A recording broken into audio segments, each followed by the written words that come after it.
In the name of the Father, and of the Son, and of the Holy Spirit. Amen. O heavenly King, the Comforter, the Spirit of truth, who art everywhere and fillest all things, treasury of blessings and giver of life, come and abide in us, and cleanse us from every impurity, and save our souls, O good one. In the name of the Father, Son, and the Holy Spirit. Amen. So we're going to continue with our review of Metropolitan Tikhon's work of What Life Do We Speak? And if anybody needs a PDF copy of it, I did send it out with the first of our presentations. So I can forward it if anybody needs a copy. But again, my goals for this presentation is one, again, that we hear Metropolitan Tikhon's word to us as the Orthodox Church in America, as our primate. There are a few areas where I'm adding some comments and reflections that I think have been meaningful in terms of adding to the context of his Beatitudes words. And so I hope all of that is going to be helpful for us. In addition, tonight at the end, and again, we're a small group, so I know Susan was at the assembly, Deacon Mark was, so for Heidi and Judy's benefit, and those who may join us, we'll just take a moment to share a brief word on our strategic plan, as we are looking for volunteers for the strategic initiatives. So I basically have some links there that you can follow up on, but also that you're aware of some of the initiatives that are going to be undertaken and that we are looking for volunteers to help with those initiatives, whether in the planning process, implementation, helping with bringing together feedback from them, all different roles. So that's what I hope will get accomplished tonight. So I'm going to go ahead and see if I can get the presentation to come up here somewhere.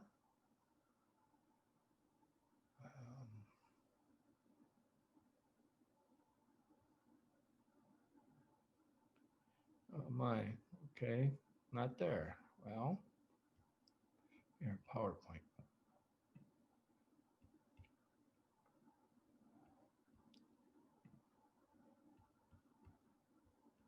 It's not the one I want.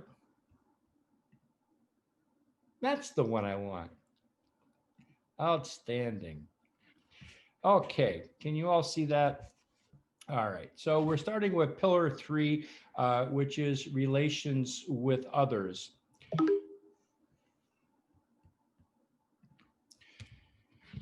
His Beatitude starts off with a passage from St. Paul's letter to the Ephesians that I think is worth our reading as we get started.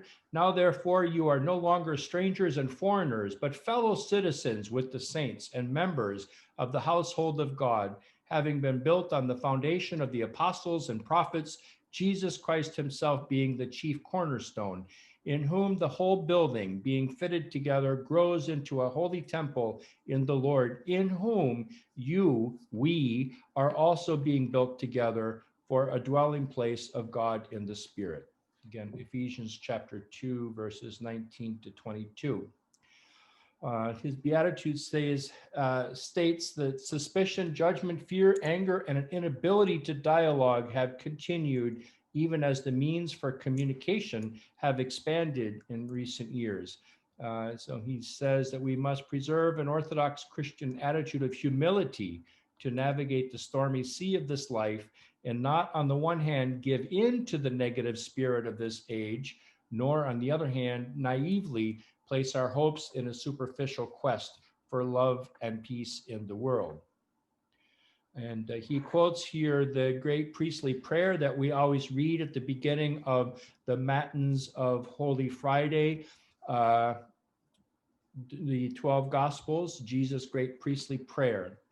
As the great high priestly prayer of our Lord Jesus Christ makes it clear that unity and love are central to the kingdom of God and in the life of those who would follow Christ.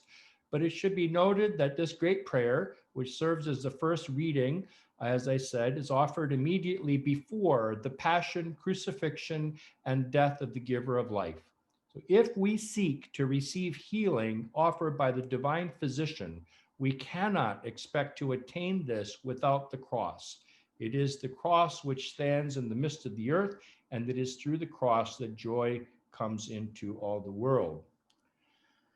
It is also the cross which should guide us in our relations with others, whether this be the wider culture within which we dwell as a church, in the struggle to establish a truly local presence of the Orthodox Church in North America, or in our dialogue with other Christian bodies and other faith traditions. The love that should always be present in these complex relations is grounded in the cross and the unity provided by our Lord Jesus Christ. It is by means of the branches from the tree of the cross, those branches represented by love, humility, and sacrifice, that the church community, rooted in prayer and united in the care of their gifts, can reach out to those around itself. He quotes from an encyclical, and I found the encyclical on our OCA website, so we'll read through this little part of it here, but I've given the link to the overall encyclical that was actually signed in 1973, so not long after our autocephaly was granted. And the quote that he has taken from that encyclical is, "Genuine Christian unity is possible only where men and women are one in Christ and the Holy Spirit, fully united in the truth, love, and holiness of God. This unity is possible only in the one church which Christ founded, against which the gates of hell shall not prevail," quoting Matthew 16:18. This unity is possible only in that church which has preserved whole and unchanged the teachings of Christ and his apostles, prophets, martyrs, and saints. This unity is possible only in that church which continues to proclaim the revelation of God in its fullness, not only in its doctrines and morals, but also in the whole order of spiritual, sacramental, and hierarchical church life as established in the apostolic Christian community. And he points out an example in St. Mary of Egypt and says, like other ascetics and monastics throughout the history of the church, St. Mary did not, as is perhaps commonly understood, flee a corrupt world in order to find perfection in the desert. Rather, uncovering the passions in her own heart, she left to pursue a path of repentance through love for God and desire for his mercy. Though she did not meet a single soul or even a wild beast during her time in the desert, she nevertheless was brought to a genuine communion with God, which in turn led to her feeling deep compassion for the world and its salvation. And this is really an important point. I was struck when while at seminary and working with some of the newer families that had come into the church and were now studying. And by the way, we do require that somebody be Orthodox for at least a few years before they come to seminary. But many came with the idea of doing exactly as his beatitude indicates here, fleeing a corrupt world in order to find perfection in the desert, in the form of making small enclaves of Orthodox communities, somewhere set apart so that we can live our Orthodox life and we don't have to look and see what's going on in the world. But our Lord and Metropolitan Tikhon here does not have that as our focus as much as seeking a path of repentance through love of God and a desire for his mercy. So that's really an important point here. He goes on to speak of the way of the gospel in the world. The tension between the broad ways of the world and the narrow path of the gospel is often intense and made more acute by various political, economic, and philosophical currents that make it even more difficult for us to articulate a genuinely Christ-centered position on hot-button topics. And he makes a small listing of them: gun control, abortion, immigration, racism, privacy, sexual revolution, again, gender identity and poverty, among others. And he writes, the difficult question is how to address these issues as Orthodox Christians without being swallowed up by a predetermined and rigid public opinion. A broader question is, can the church be involved politically without becoming politically involved? Now, he writes here about standing as church, and this is one of the areas where I was excited to add just a tiny bit to his presentation. Metropolitan Tikhon writes, every stand that we take as a church carries political implications. To walk in a nation's capital, this picture that you see here, and I have a couple more, is his beatitude addressing all those gathered for the March for Life. And it happens in January, and our church has been participating in that march for now many years. Whether to promote the sanctity of life, as this march does, or to end racism, places us in the company of others with whom we might not share full theological agreement. And yet to not participate removes from us the possibility of presenting or maintaining our position with humility, yet with charity. Such efforts are often highlighted on the global and national levels, but efforts on the local level are, he says, are perhaps even more effective. So I have two more pictures here and a little bit of background on the Right to Life March. Father John Kowalczyk, who is the director of field education at the seminary, we interviewed him a couple of years ago for the Tikhon because it seems that as we go along, history tends to get rewritten if you don't write it down. So he was interviewed and he shared some of the story of how we as the Orthodox Church got involved in the Right to Life March. He was joined by Archbishop Herman. They were actually invited to come for the march in 1987 and encouraged to do so. There was quite a blizzard then as well. Said only 30,000 of the usual 200,000 attended, but at that march, he met and thereafter worked closely with Nellie Gray, who is the co-founder and longtime president of the march. And they collaborated every year in planning for it until her death in 2013. So our Orthodox hierarchs were often the ones to offer the prayers, as well as Roman Catholic and others who would come. And then Archbishop Herman that year in 1987 led the prayers. And by 1988, the next year, seminarians began attending. So as I said, and it's interesting, just take a moment here that the second year that I was at the seminary and all the students were getting ready, and I went every year to participate, but another member of the administrative team at the seminary says, you know, why do we do this? And I looked at that person and I said, this is one opportunity where our church actually walks the walk. We actually are involved in something in terms of the greater life of our country, proclaiming our belief in the right for all life beginning at the moment of conception. So you can see here again, the upper picture is his beatitude with other hierarchs that are gathered from other Orthodox jurisdictions. And again, this year in 2018, our Metropolitan gave the address. Other years they have others. And the lower picture is the banner that the seminarians gather around. So after the initial prayer and words from whoever the hierarch is that's sharing, as in the above photo, then all the groups kind of gather together themselves. And so our Orthodox group comes together and we celebrate a service of thanksgiving for the right to life.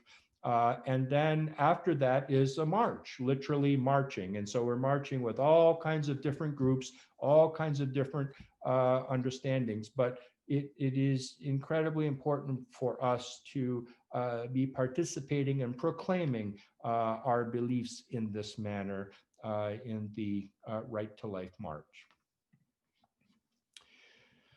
Concerning worldwide orthodoxy, in March 31st, the Orthodox Church in America did, it's now past tense, it was in the future when he wrote his book in 2018, marked the 50th anniversary of the reception of the Tomos of Autocephaly. This act, which, by the way, another important lesson for us to learn about this whole process, it was not initiated by us. You may have some sense of the background here of after the Russian Revolution, our church being rather in disarray, and the communication between the Church of Russia and the mission here broke down. And so where many Orthodox look back to their leaders abroad, the Metropolia, as it was named, continued to try to live its life as best it could here locally in North America. And it was actually the Russian Orthodox Church that initiated the discussion around granting self-governance to our church. And it was a long process that started with our beginnings as Metropolitan Rites as a mission in 1794. We talked about St. Herman previously, its expansion into the Diocese of Sitka in 1843, and relocation to San Francisco and eventually New York. So all of this is being a flowering of that missionary outreach beginning in Alaska. So as an autocephalous Orthodox Church in America, we understand ourselves to be an indigenous, multi-ethnic missionary church laboring to bring Orthodox Christianity to all citizens of the continent. We live as other self-governing churches do, electing our own bishops and primate without confirmation by other synods. Same thing for our All-American Council. We don't have to have the workings of the council or decisions be ratified by any other body. Our All-American Council is our decision-making body, and our Holy Synod, our Synod of Bishops.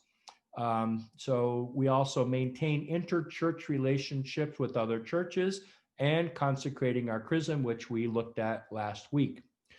In envisioning the Tomos, we believe that autocephaly given to us will be fully realized when the promise of Orthodox unity in North America is fulfilled and the Orthodox Church in America, together with all the Orthodox faithful in North America, become one united autocephalous church, recognized by all other Orthodox churches. And I'll just make a quick point here that our previous Metropolitan, Jonah, actually made a very interesting comment. And I have a sense that a Metropolitan Tikhon may feel somewhat similarly, but I don't believe he's articulated it in the same way.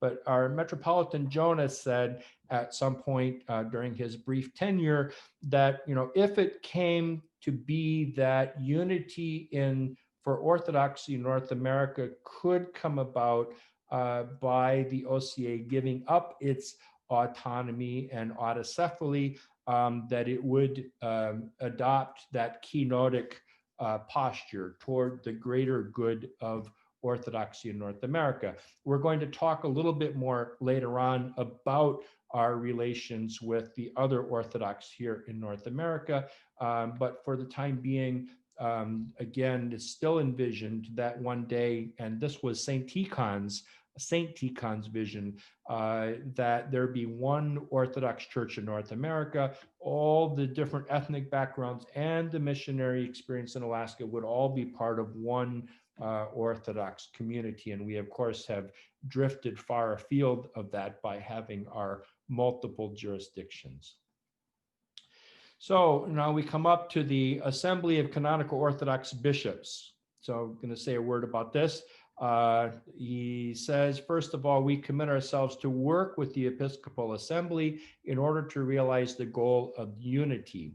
And we'll review briefly SCOBA and the Assembly, which an acronym could be ACOB.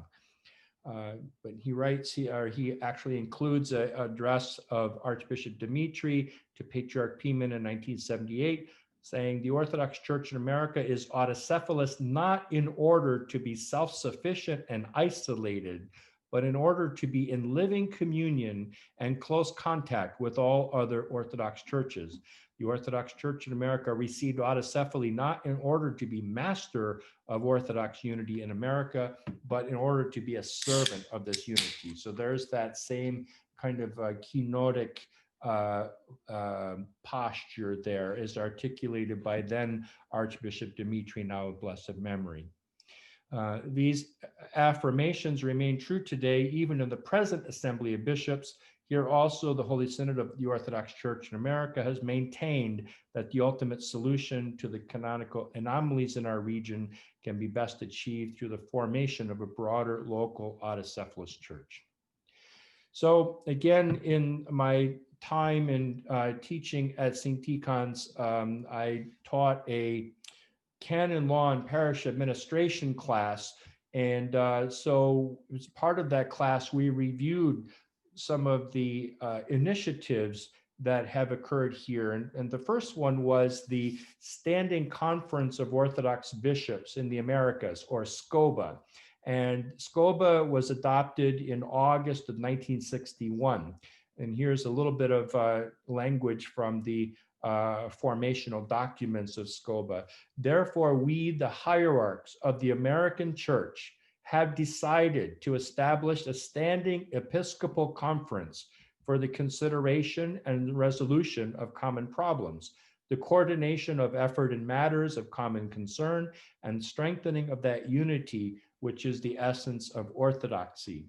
The presiding hierarch, the office of presiding hierarch shall pass in turn annually to the hierarchs of the member jurisdictions in order of their precedence in the church. So in just listening to and focusing on the genesis of SCOBA, it was a rising up of a common vision from all the Orthodox here in North America. And it functioned as that common body, passing around the leadership of SCOBA, initiating such things as the campus fellowship, prison ministry, and many other ministries over the years together.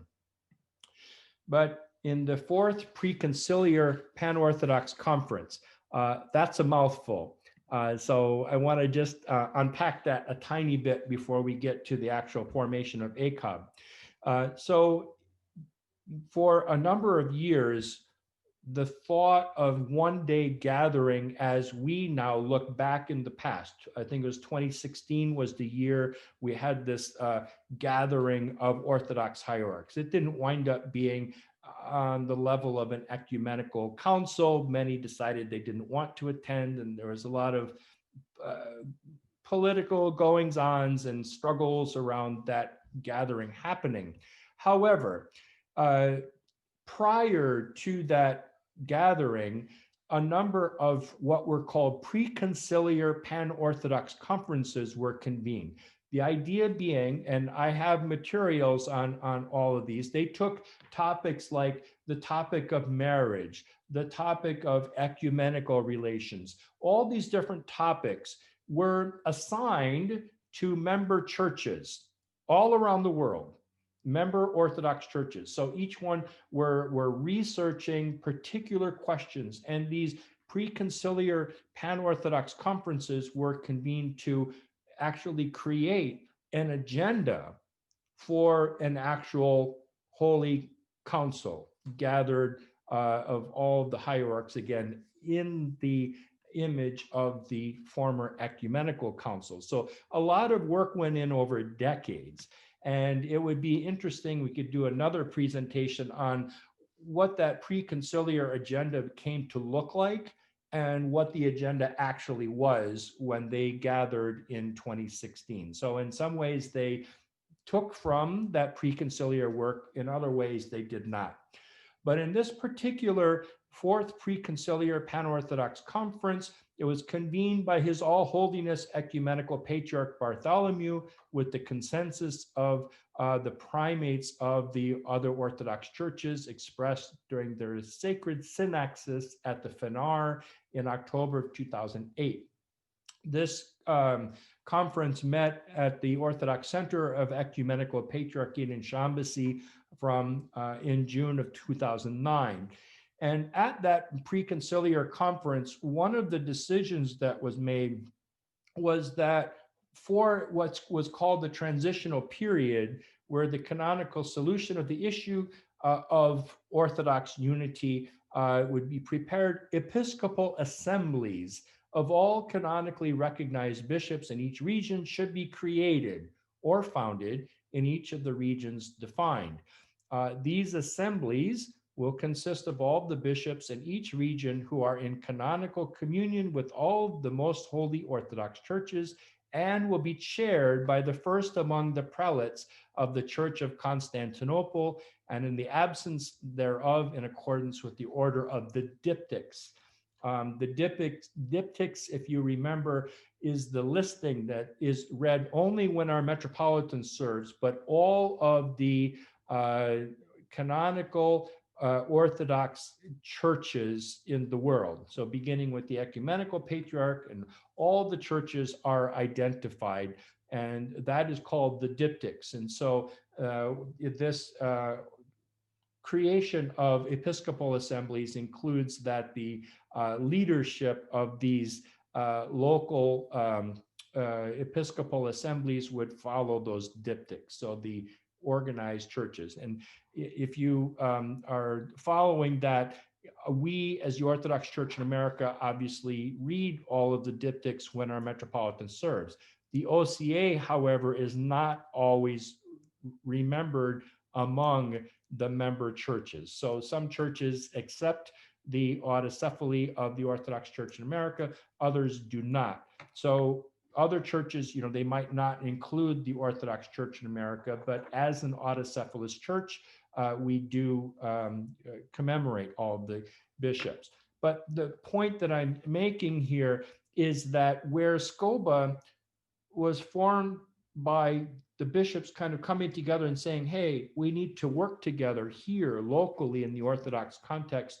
ACOB, on the other hand, was started definitely as a top-down initiative by the ecumenical patriarch. So anywhere in the world where there is a question about unity, that these episcopal assemblies would be formed. So the purpose of ACOB is to find a resolution to the question of unity in North America, and that resolution would be driven in part by the Church of the Ecumenical Patriarchy and other member churches. So you can hear in that there's a little bit of a difference in terms of how the two were formed and how they function. But the purpose of ACOB is eventually to bring some sort of resolution to the question of canonical normalcy in North America, because it's not a typical thing that we would have multiple jurisdictions such as we have here.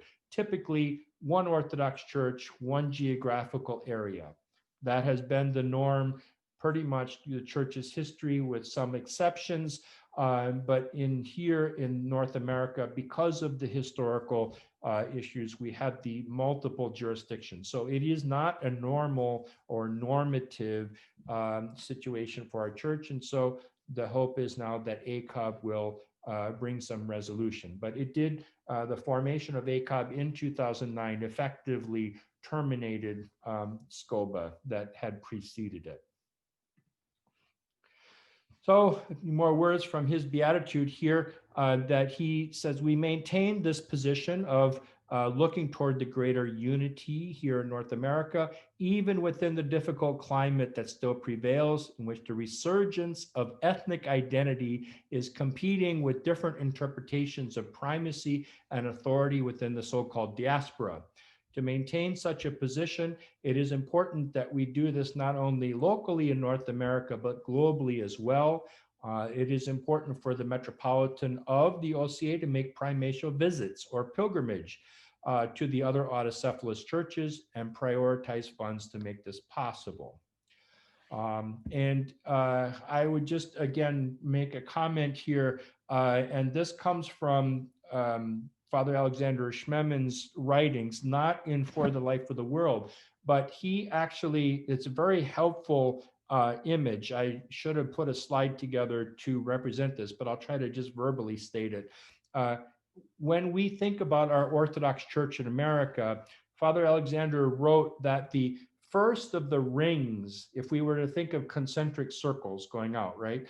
The closest ring, the oldest model of orthodoxy is the model of the church in Jerusalem with St. James, the brother of the Lord, as the bishop. So you have the local church, you have the bishop gathered in the local church, all the sacramental life occurs in that church. So that was the earliest and most historic model. So the Orthodox Church in America holds that position that we are following that most ancient of models. The next concentric circle out from there is that of the super churches. So if you remember your church history, after the church in Jerusalem, we had then the development of the church in Rome, Constantinople, Alexandria, Antioch. So there were those 5 early centers of orthodoxy. Those were super centers. And canonically, through the ecumenical councils and the canons that were written, decisions that were made in those realms were made by those kind of super churches. So that's the next ring out. And the third ring, coming back to the comment that his beatitude made about ethnic identity here, is that you have the formation of national churches. So the Bulgarian church, the Serbian church, the Russian church. So that this is another ring. And so Father Alexander was in his writings speaking about these rings and the complication for us today, that we have some sense of each of those models, that ancient model of the early church, the super church, and the national ethnic identity, all now kind of competing with one another. So that's part of what Metropolitan Tikhon is drawing attention to there. And he says, from the beginning, the desire and vision of the Orthodox Church in America has been to be truly local and indigenous Orthodox Church and be established here. To that end, the Holy Synod has faithfully participated in that process initiated in 2009. And the process has been taking shape through the Assembly, or ACOB, even though at the present time, not all of the churches, jurisdictions here in North America are actually actively participating in it. So even that has gotten complicated in recent years. But he writes, our synod is prepared to undertake steps to incarnate our humble servant role in promoting the unity of the church in America.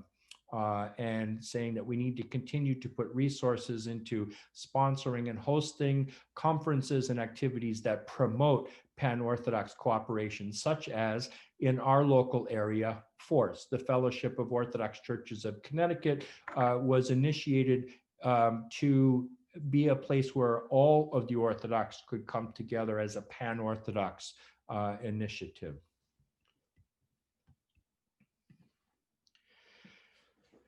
Focusing now on ecumenical, interfaith, and civic relations. His beatitude writes, it sounds like a paradox, but the basic religion that is being preached and accepted as the only means of overcoming secularism is in a reality a surrender to it. We reviewed some of this from Father Alexander Schmemann's writings last time we gathered. Metropolitan writes, with these words, Father Alexander identifies one of the key points of tension and the discussion of the degree to which Orthodox Christians should participate in ecumenical and interfaith dialogues. Some place great value on such dialogue, while others believe it to be fruitless or even apostasy. Part of the weakness of this present state of ecumenical dialogue with other Christians and relations with other faiths is that it is understood to be a specific field in which only certain people engage. Our participation in ecumenical bodies cannot simply happen in order to have a presence if that presence is limited to a superficial participation. So he says that we must continue our efforts to be involved. Again, just a brief aside, it was in the World Council of Churches context that a lot of the worldwide Orthodox hierarchs had a chance to get to know each other, was by those gatherings.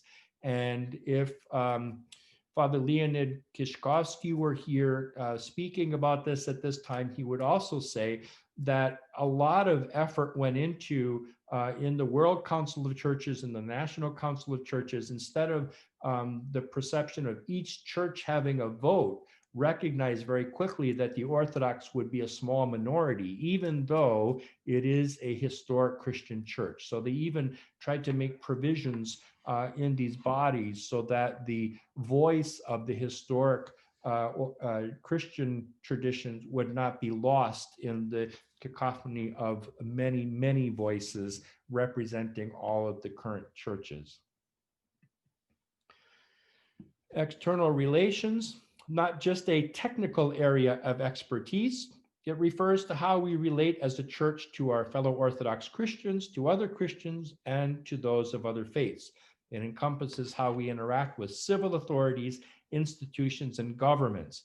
Our pandemic time is an example of that, of working with civil guidance as well as our hierarchical, our church guidance, trying to work together with them and trying to collaborate and be in communication more so than typically has been the case. And he quotes our Archimandrite Vasilios here: "There are those among us who are referred to as progressives, who are eager for dialogue, those who are regarded as conservatives who generally reject contact with others. This is where the authenticity of our faith is decided, because we do not preserve the truth by cursing those who are in error, nor do we offer what the human soul is looking for through acts of phony compliments. Here we have need of the true heroes of the faith who save their souls by losing them for the Lord's sake." So very powerful words quoted from Archimandrite Vasilios. So as we get to the end of the third pillar, the enduring goals that his beatitude discerns for this pillar: to radiate the humility, peace, and love of Jesus Christ to our surrounding culture, whether on the international, national, local, or personal level, and to address every issue that faces our communities with patience, truth, and compassion, to uphold the vision of the Orthodox Church in America for the establishment of a universally recognized and canonically sound ecclesiological structure for Orthodoxy in North America, strengthening our relations with our sister churches, participating in pan-Orthodox endeavors. To prioritize our participation in ecumenical bodies, maintaining our faithfulness to Orthodoxy while presenting a worthy witness to other bodies, and to appropriately engage civil and governmental bodies. I would just say, again, going back to ACOB, that the OCA has continued to bear witness to this point very strongly simply by their actual participation. For quite a long time after the formation of ACOB, OCA hierarchs were not holding any of the offices of ACOB. So our Archbishop Michael of the Diocese of New York and New Jersey currently is the treasurer of ACOB. But for a long time, none of our OCA hierarchs held actual offices or leadership roles in ACOB. So we have persevered in participating even with that to kind of build a stronger relationship over these past few years. So pillar 4 is outreach and evangelism. This pillar, writes Metropolitan, is placed as the final one, not because it is the least significant, but because it is impossible to implement or act upon it without effort in the preceding 3 pillars. All of the pillars are interdependent, and therefore there can be no missionary outreach, no path to reach those who question Christ and the church, to inspire those who doubt, console those who suffer, heal those who are broken, without our first having entered the arena of our own experience. So he writes, our apostolic ministry is revealed as the flowers and seeds of that tree. Remember the image we looked at in the introductory chapters, the whole structure of the tree, and the flowers and seeds of the tree is our outreach and evangelism. And that grows through our effort to become genuine persons in the image of Christ, to exercise good stewardship of the blessings we have received and to live as Christians in community. Since 1794, the Orthodox Church in America and her various ecclesiastical incarnations has seen the establishment of over 700 communities on this continent, with numerous new missions planted since the granting of autocephaly. However, he also, I didn't include this here, but we could, the approximately 1 million Orthodox Christians is measured against something like 300 million. So we're still a very, very, very small percentage of representation of the people here in North America. But he writes, over the last 10 years, the Mission Planting Grant Program, and that's a pretty significant number also, has distributed over $1 million to new communities throughout the continent. There also has been, it hasn't convened now in a few years, but they developed a mission school with another endowment of $1 million to bring together representatives from each diocese to participate in this mission school. And I was a presenter for that program at one time. Along with all this positive development and growth, there have been parallel challenges. Certain dioceses and parishes have faced great changes in demographics and environment, leading to decline. Our New England area would be one of those, in addition to major shifts in people's openness to the gospel. In some areas, even outright hostility being present. So, in overcoming missionary obstacles, such a situation has placed pressure on us to develop strategies and plans for the expansion of the mission of the church. But again, sometimes the pressure is born out of anxiety or fear that we feel when we see our shrinking parish populations and lament that our children and grandchildren are no longer in the church. This was a discussion that was a part of our strategic planning process, even in our own diocese here in the last year. He writes that the reality is that none of those, as he terms, Western mission and evangelism strategies and programs will be effective if they are divorced from the spiritual and liturgical life, and if they do not serve to convey and share the reality of the healing that we have received in Christ.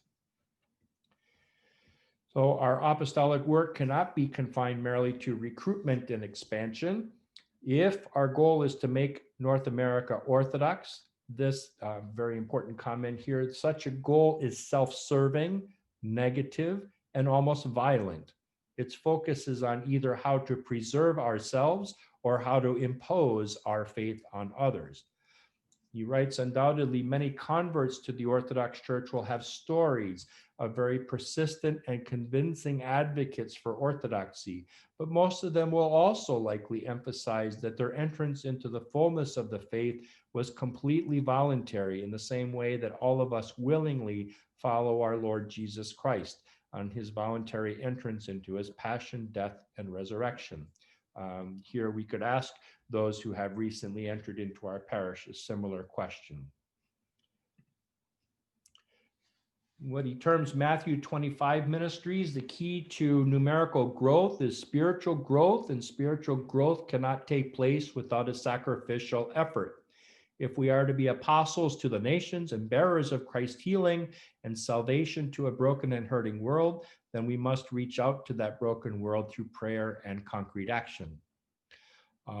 So he references Matthew 25, and he also references here the Department of Christian Service and Humanitarian Aid, multitude of resources, and the Compassion in Action program, which provides an avenue for parishes to engage in active listening and compassionate support in a very focused way.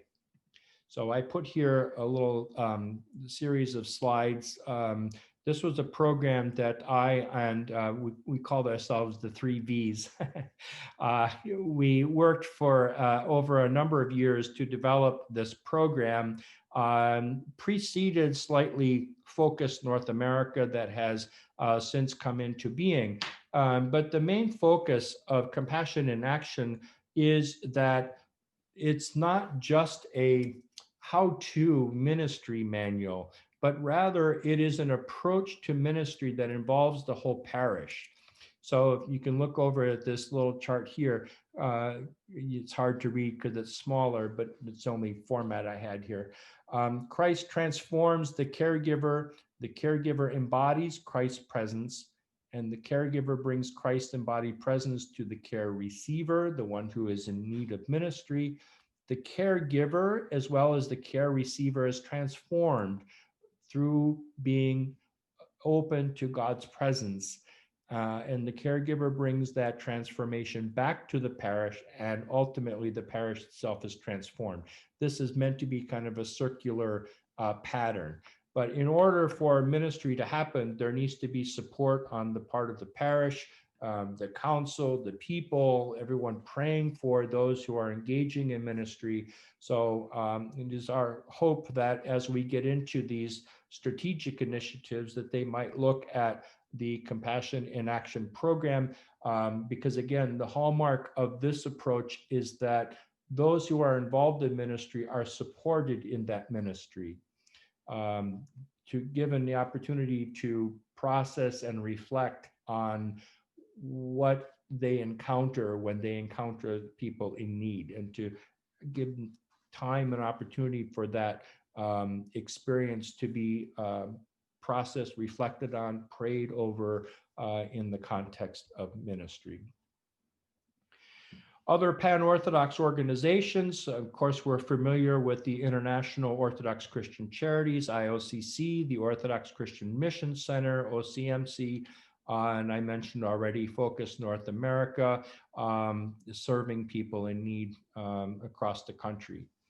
So often these efforts become even more effective when partnering with other community programs that are already in place. Our presence as Orthodox Christians in any of these efforts is an excellent way to fulfill our responsibility to care for and have compassion on those in need. Turning now to the youth in this pillar. Metropolitan writes, while some may argue that discussions relating to youth and young adults should be considered under the pillar of stewardship, since our young people are a great treasure, which we are to preserve, educate, and inspire, it seems more appropriate to place such discussions within the context of outreach and evangelism. The youth of our church are in the forefront of the realities of a changing world, and it is they who have to wrestle most directly and live within those ever-changing realities. We need to hear from them questions they need to address, challenges for which they need strengthening, and obstacles which they need armor to confront.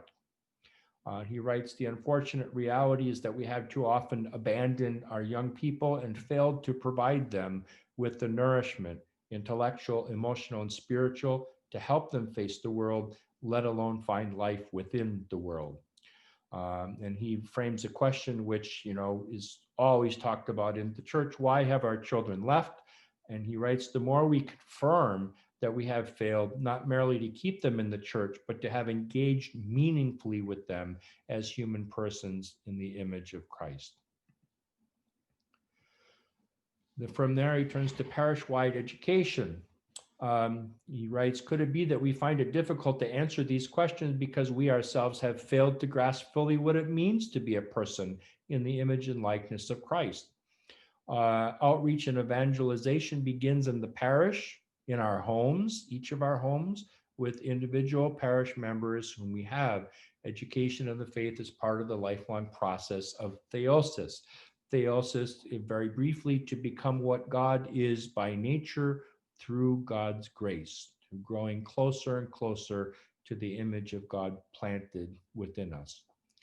Our people need to be encouraged to strengthen their personal faith, and it can be accomplished through, and he gives a number of examples: Bible studies, classes, book clubs, discussion groups, all ways of promoting adult education, even as we involve our young people.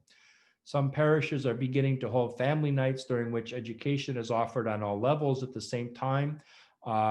And I will say that at St. Alexis, when we were first starting, the question of education came up, and we actually tried this. We tried to have, during our education time, activities for all age groups going on at once.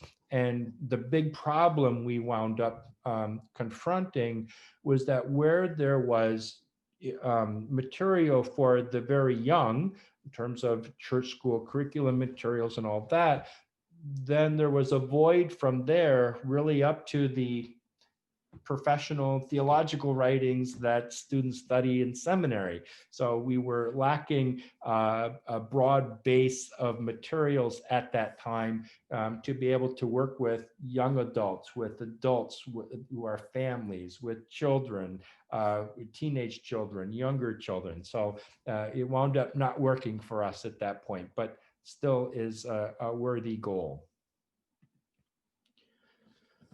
And he writes, the entire historical existence of the church is founded on the experience of God in his glory, life through martyrdom, and healing through struggle. He keeps this focus on healing, our experience of healing, as a kind of an engine for our outreach and evangelization.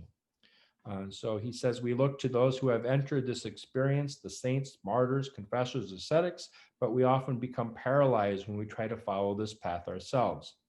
And he offers exhortation. We should not be afraid to both introduce our youth to this experience or allow them to introduce us to it.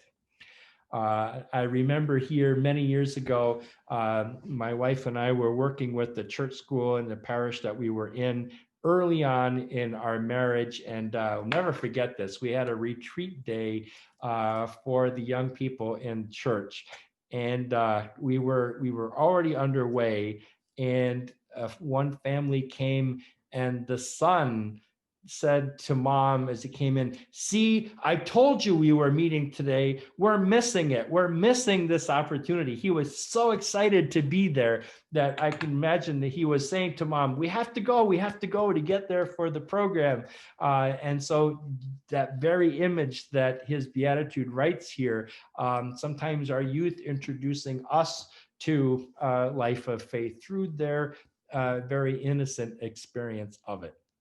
So he writes, the goal is not to find the one who knows the answer, but to collectively enter into the experience of the church itself.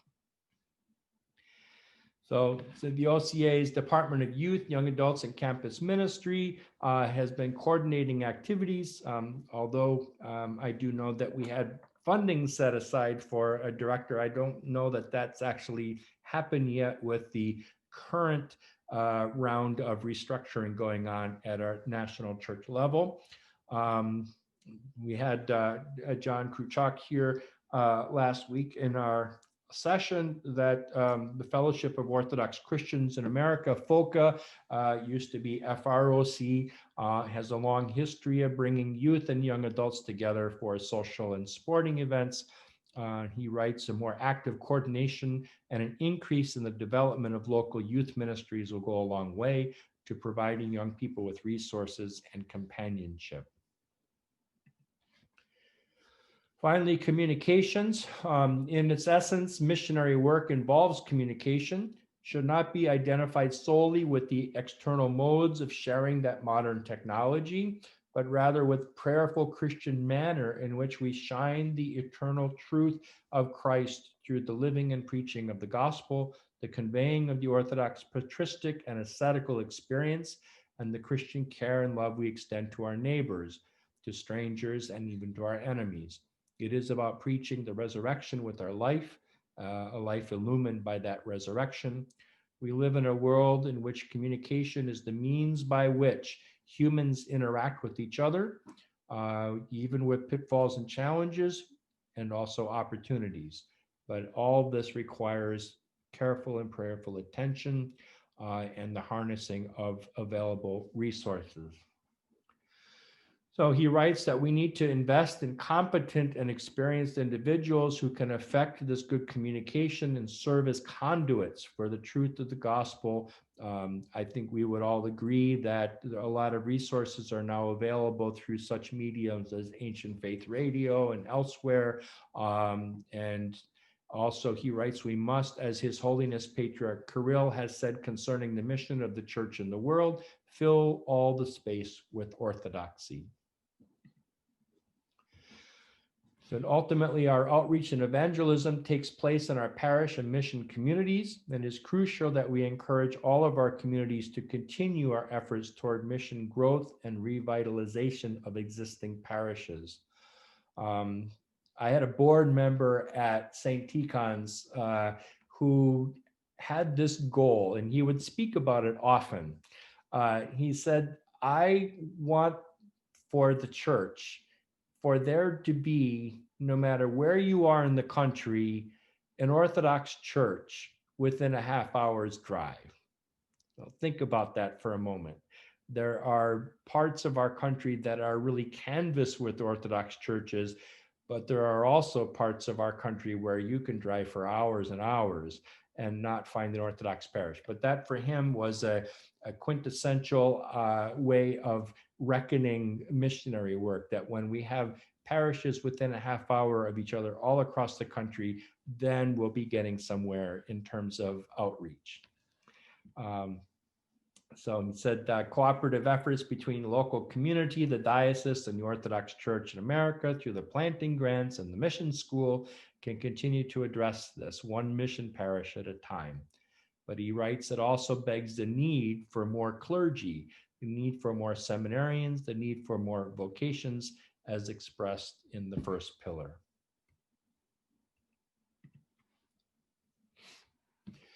So church growth is all of our responsibilities. He writes, our venerable and historical existing parishes must not give up on growth. They need to redefine themselves as mission parishes with the facilities of a temple, church hall, and a rectory. They need to approach those who have left the parish, those who don't come every Sunday, those who are married to parishioners who are not practicing their family faith, those who have no parish, and those, the increasing number of those who become no religion or nuns.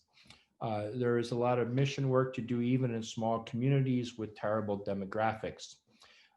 Again, going back to my time at St. Alexis, there was a survey done in the early years, this was the early 90s, and a survey done in the town of Clinton. And of the respondents to the survey, only 10% of the town's residents, this was in the 90s, so it's already a while ago, indicated belonging to any local church. 10%, right in the small town where the church was located. So lots of work to do. Even with the mission planting grants and the coordinating work of the Department of Evangelization, we should not expect that those plans and programs will accomplish the task on our behalf, because it's a responsibility that's placed upon all of us, a responsibility to live our life in Christ to the fullest within the beauty of our faith.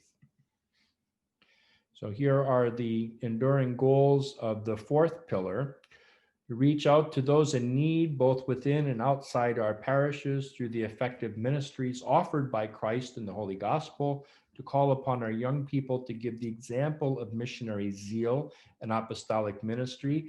By the way, maybe I'll just share a quick, I know these are the enduring goals, but just to share a vignette of being a young person in our church and doing outreach and evangelization.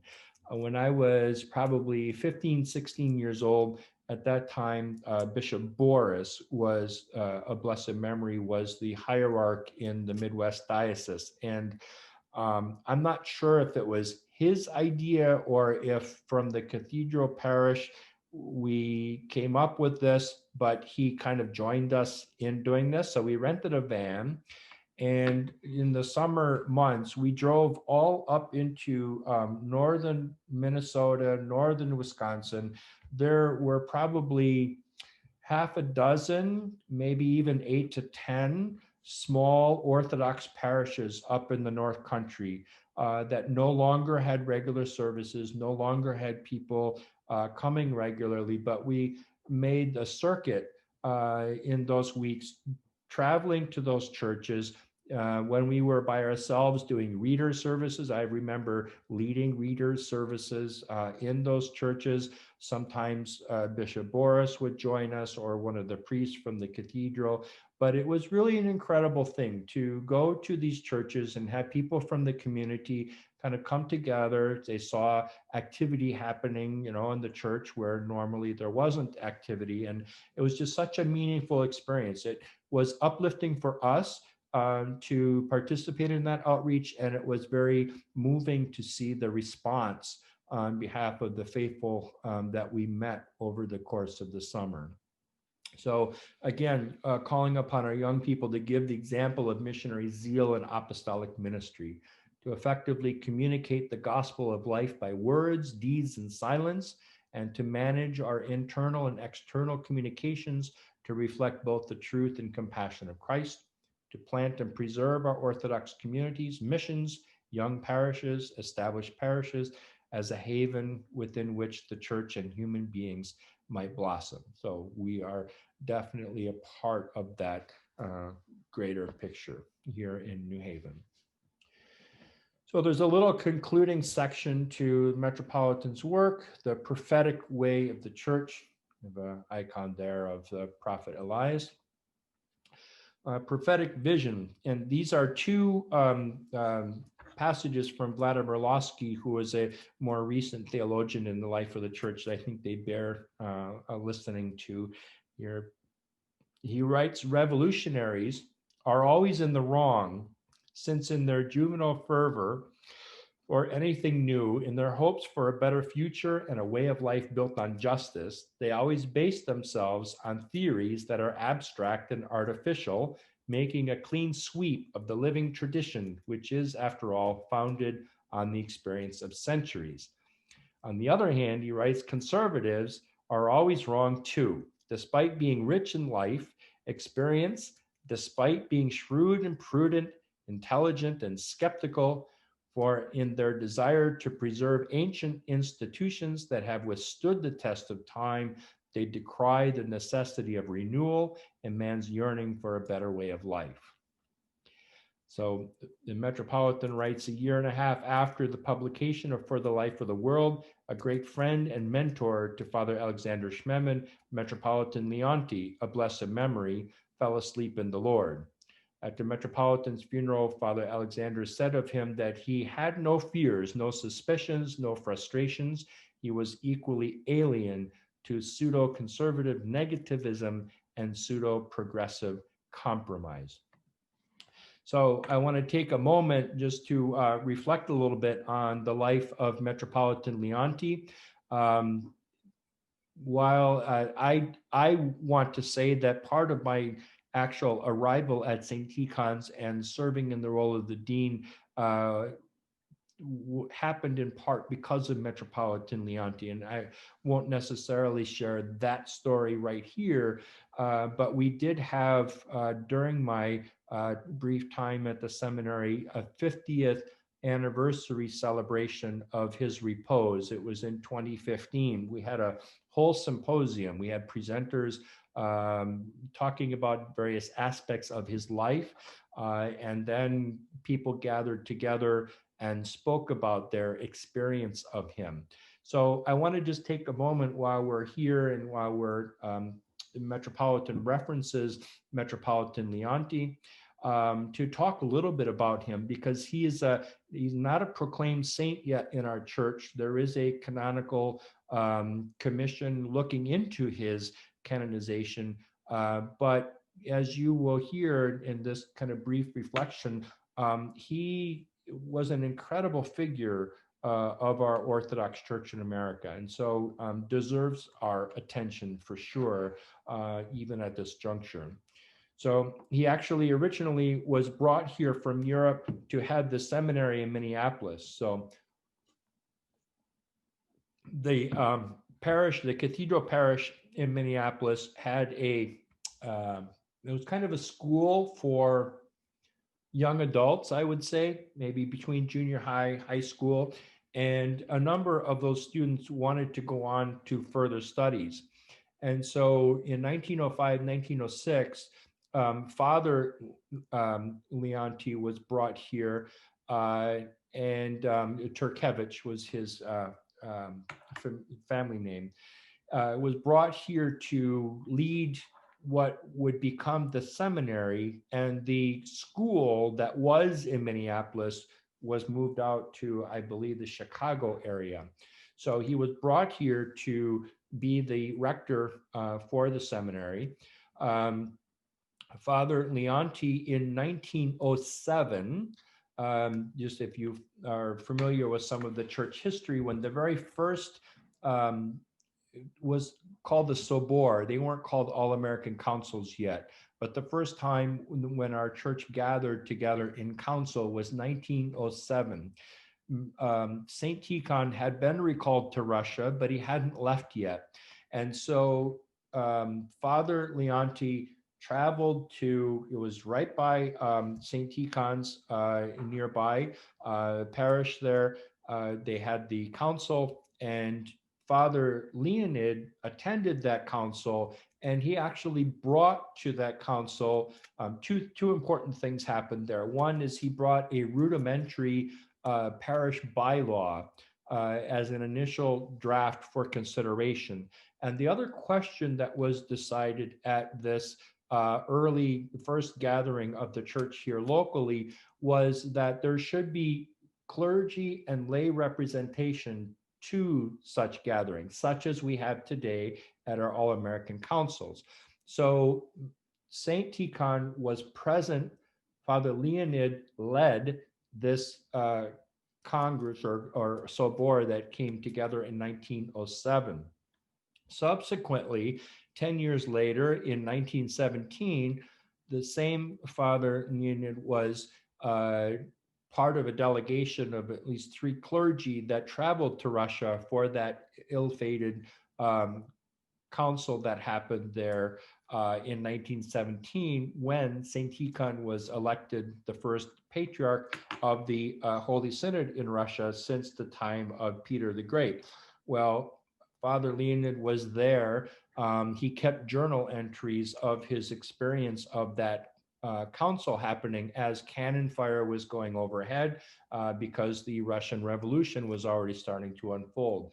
It took him some 2 years to make his way back here to the US after that council, because again, there was no funding after the revolution started to unfold. But he did witness that same decision from the 1907 Mayfield gathering. It was Mayfield was the next town where the council was held, that lay and clergy representation was ratified and affirmed by the Synod of the Russian Orthodox Church. So he was there to witness that, brought that back here. So in 1938, when the seminaries were formed, Father Leonid was very much a part of guiding the life of those seminaries and leading the work at St. Vladimir's Seminary, as well as encouraging the work at St. Tikhon's. He wrote a paper basically assessing the theological work that was going on at that time. Fast forward, he was actually elected Metropolitan of the Metropolia on December 8th. So it's 70 years ago this month, was elected Metropolitan of our Metropolia. And he served in that role from 1950 to 1965. So when talking about that journey to autocephaly, Metropolitan now Leonti was very much a part of that discussion process and the dialogue that preceded the granting of autocephaly, even though he reposed in the Lord before the autocephaly would be granted. But the other interesting point at that juncture of his life as Metropolitan is that he basically was the architect of the very structure of the Orthodox Church in America that we have today. He was the architect of the very first statute. So we have so much to be grateful for from Metropolitan Leonti of blessed memory in his active participation in the life of the church, theological education, the actual structuring of our Orthodox Church in America. So was really an incredible figure for our church. And I thought it would be meaningful to take a moment to explore his life and contributions to the church, since Metropolitan Tikhon references him. So back to Metropolitan Tikhon's writings, says these are very polarizing tendencies that Father Alexander helps us in navigate in for the life of the world. These are also the same tendencies that we find in our world today. Some lamenting that the world has drifted further from God, needs to be forcibly brought back.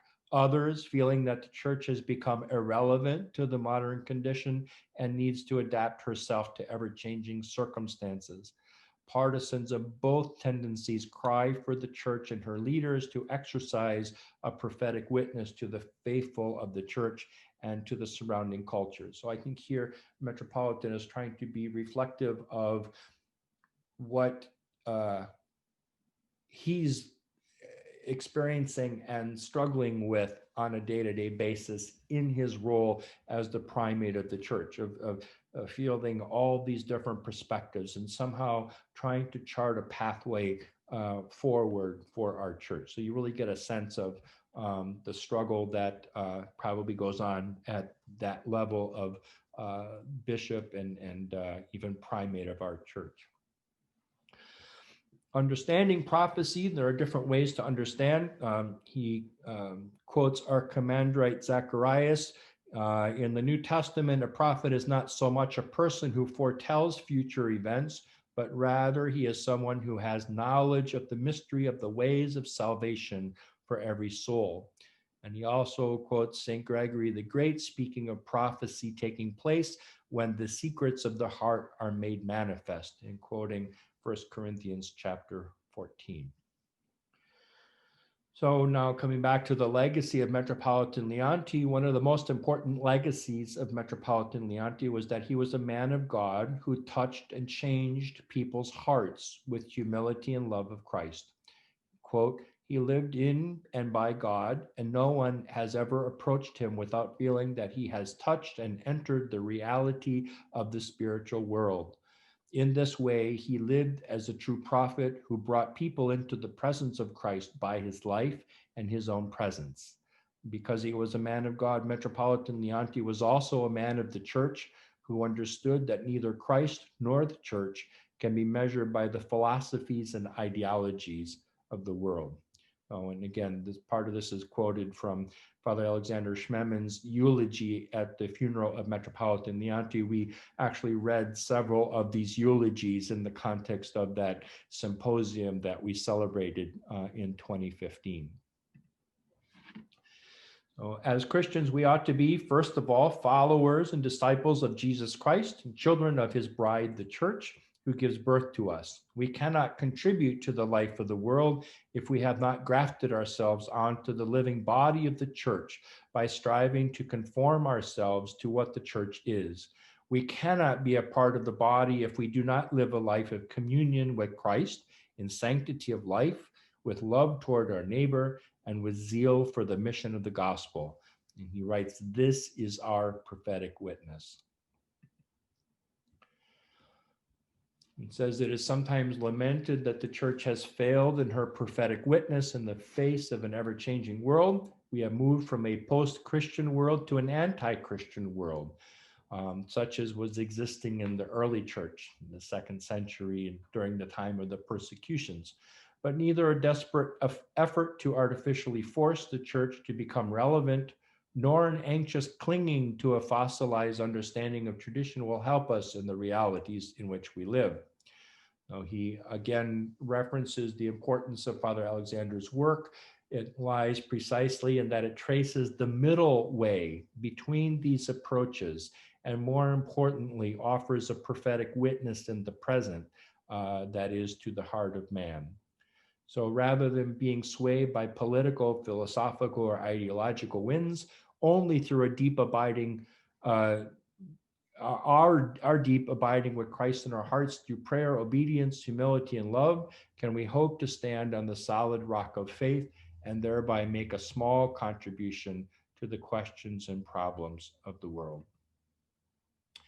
It has a little quote here at the end: the safest place for ships is in the harbor, but that's not why ships were built. So pause here just for a moment in case anybody has questions or comments, and then I have just about 4 slides related to the strategic plan, just to briefly introduce the mission and the vision, the why statement, and then these 3 initiatives that are going to be underway. So.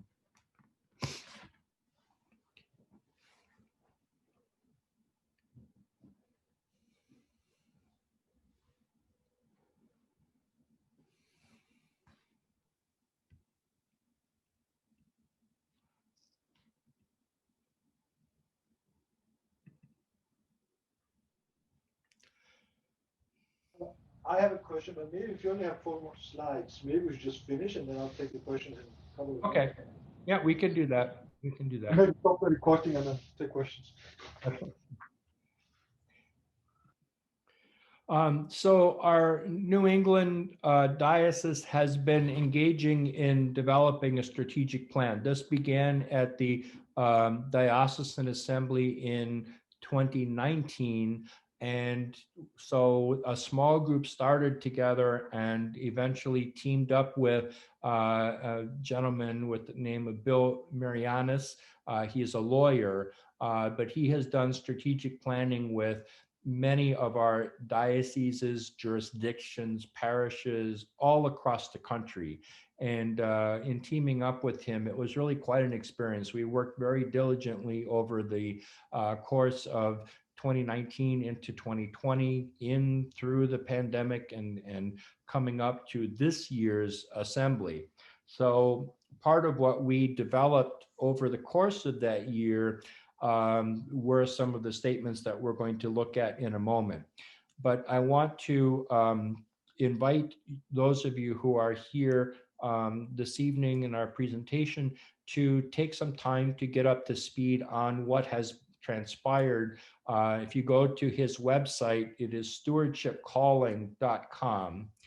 And you can look up under strategic planning tab, our Diocese of New England, and you will see every single document, YouTube recordings of all of the sessions that we had in developing all these materials. Again, it was really quite an initiative. Again, some people are, find strategic plans to be helpful, others less so, but I think for us at this point, it was an energizing exercise in that we're also looking presently for a new hierarch for our diocese, that as we're looking for a new bishop, that such a candidate would see that we're trying to work on revitalizing who we are and what we want to be about.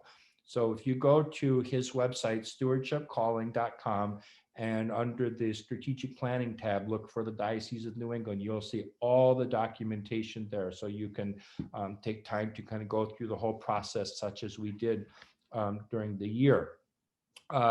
You can also, I gave you the link there related to our strategic plan that's presently constructed. But what I want to share with you here are just the mission, vision, and the why statements related to our strategic plan and the 3 strategic initiatives. So basically, we went through the process of developing these statements. Then we started addressing the question, what are the most important areas that we need to address first? And in answering that question, that's what brought us to these 3 initiatives that are currently seeking volunteers to take on the next step of the strategic plan, actually implementing each of these 3 initiatives, each one having a timeline for what should happen and how long it should take to happen, what feedback we're getting, how much participation. So it's all very well constructed so that once we get started with these initiatives, there's a map in terms of what we want to try to accomplish, how much time it will take to do that, what we'll need to be doing, what the steps are to accomplish it. All of that has been laid out, but we now need to find volunteers. Some of our diocesan council members are still participating. Others have just done this kind of higher level strategic planning work. And so we hope to have more participation. So if you have any interest at all, I also will be putting the link here for the form that you can fill out to declare your interest in any of these initiatives.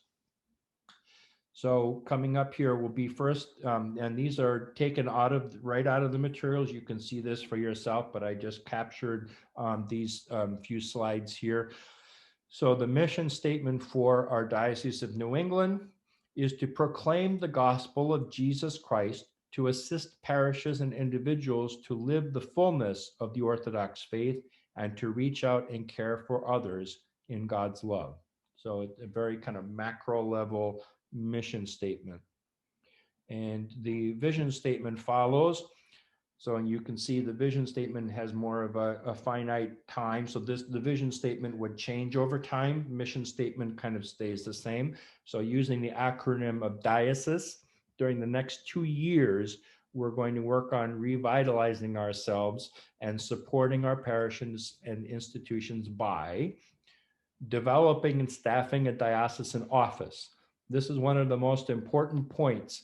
And I would say to you that my experience at the seminary level and interacting with the Holy Synod is the image of the diocese has fallen in many of our dioceses across the OCA to basically be equated by a bishop in his car with his cell phone. How can we expect good things to develop and grow and sprout and take root with that identity? And that's unfortunately where many dioceses are at the present time. So one of the very first areas of focus for our church is to actually develop and staff a diocesan office in order that there's more support for our diocesan hierarch. Some lament that we didn't have more support during the time of Archbishop Nikon's tenure of blessed memory. Increasing outreach, evangelization, and mission, such as we were just reflecting on in Metropolitan's work. Optimizing comprehensive communication, also we referenced tonight. Creating a vocational program. So Metropolitan Tikhon has said many times over that what should really happen when we have a vacancy in the diocese for a hierarch is that there should be candidates from within our diocese raising up to become candidates for episcopal office. But we hardly have seminarians going off to seminary right now, not to mention candidates for episcopal office. So being more aggressive and invested in a vocational program. Expanding education really on all levels, supporting our bishop and clergy more fully, and encouraging a Christ-centered life for all. So these are now more focused vision areas for the next 2 years, and with these initiatives that we're going to be working on. We spent a lot of time on a why statement. And I resonated with this because at the seminary, we also, in the Association of Theological Schools, they call this a purpose statement. But basically saying that if we can't answer why we exist, then the rest of it really doesn't matter, right? And so this is that we spent a lot of time grappling with this why statement. And it reads this way: to guide and support the New England parishes so that they help people glorify God by growing in life, faith, and spiritual understanding. So the purpose, the why of the diocese existing is to support the parishes as they help people in this way. So a lot of time was put in on that. So the 3 initiatives, so out of a number of areas, so we polled the group and we had all kinds of initiatives, things that people wanted to try to work on, but we kind of bubbled that down to the wildly important goals, or he called them WIGs, wildly important goals. And so as we were coming down to those, we came down to several areas, and most important of them were two: ministries and vocation and operations. So under ministries and vocations, there are two initiatives. One is to enhance parish and liturgical life. Then the next is leadership development. So parish and liturgical life enhancement involves I referenced the Compassion in Action program, exploring how to help parishes be more engaged, not only in their liturgical life, but also in ministry. So that's the area there. Leadership development, to really help foster leadership within our diocese, and leadership in parish life. So trying to help people to learn how to be, like, for example, some of you who have been in the parish a long time remember Alex Martins, who was a member of the parish here, also came to St. Alexis.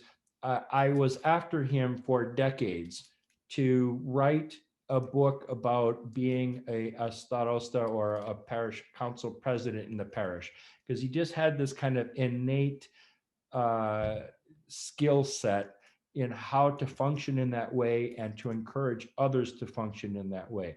We don't have a school for helping people learn how to do that. We don't have a forum for people to come together and say, you know, how do we work through issues in the life of the church? So that particular focus is going to work on leadership development. So they're going to look for a model, whether it's an existing Orthodox model or a model somewhere else, and utilize it to help build up leadership skills in the diocese.